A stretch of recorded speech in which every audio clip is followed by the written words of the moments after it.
लेकर मन के बदौलत आज हमन अतका बोले सीखे हैं। अगर हमन नहीं रहती तो हमन कोंदा फैला सर रहते न और 2 यूनिट का हमन जन सुनवाई घलो नहीं लागती।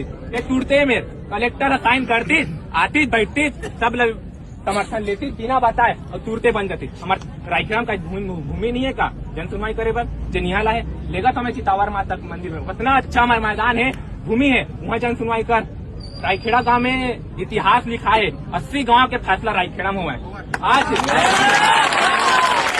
गांव के फैसला रायखेड़ा में हुआ है। आज रायखेड़ा एक स्थिति ला कर रखते वहाँ नेता मन है कि वहाँ फैसला ले काम करे पड़ा थे का स्थिति कर दे हमारे गाँव के और गलती पूरा जनप्रतिनिधि के जन हमन चुन के लाइन हमारे मुड़ी बनायन वही मुड़े आज कतरे के पारी आज हुई टंगियल पेट बन के हमारे मन हमी मन ला कतरे ला है वो हमन ला किसे शिक्षा दिलाबो स्वास्थ्य में मदद करबो कृषि में मदद करबो।